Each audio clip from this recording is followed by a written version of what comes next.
Hi guys, it's exciting to get back with you today. Continue our talk on the sign of the beaver.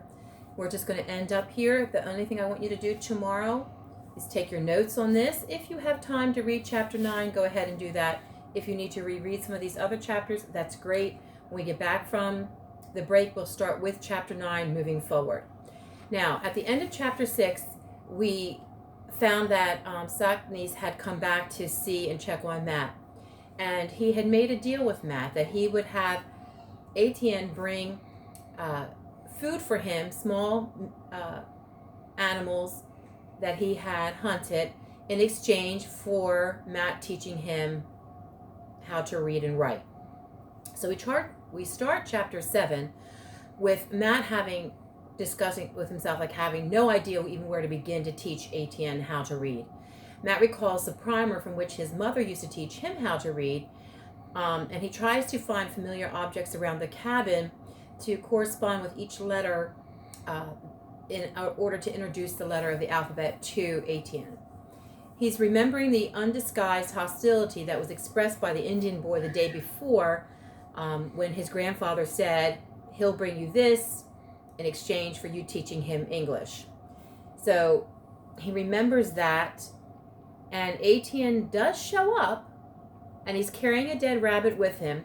And when he walks in the house, instead of being, polite and he just plops it on his table. He's not happy to be there, but he's doing his part of the deal. So the boy stares straight ahead in silence, and he's a very quick learner, and is able to pick out the letter in which the page on Robinson Crusoe is on, the letter that Matt had him choose.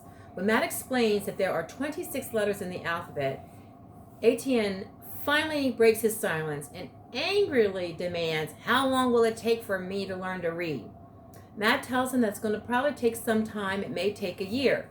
Now, in our book, I know we haven't taken much time to read from our books together, but on page 34, it says, "Suddenly the boy broke his silence. 'White man's book foolish,' he scoffed. 'Right arm, all over paper.'" Puzzled at first, Matt saw his own mistake. "Hundreds of other words begin with A," he explained, "or have A in them, and there are 25 more letters." Etienne scowled. "How long?" he demanded. "What do you mean?" "How long Etienne learned signs in book?" "It will take some time," Matt said. "There are a lot of long words in this book." "1 moon? 1 month? Of course not. It might take a year." With one swift jerk of his arm, Etienne knocked the book from the table. Before Matt could speak, he was out of the cabin and gone. "Reckon that's the end of the lessons," Matt said to himself.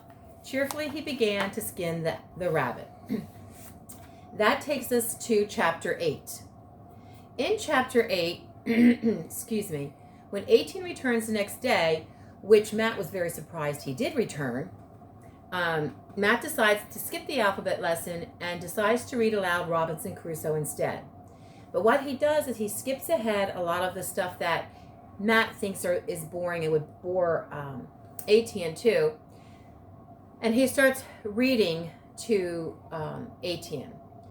Matt wonders if the boy's even understanding what he's saying.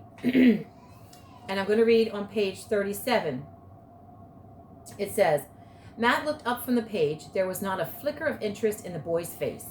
Had he understood a single word? Discouraged, he laid down the book. What did a storm at sea mean to a savage who had lived all his life in the forest? 'Well,' he said lamely, 'it gets better as you go along.'" Once more Etienne took him by surprise. "White man get out of water?" he asked. "Oh, yes," Matt said, delighted. "Everyone else in the ship is drowned.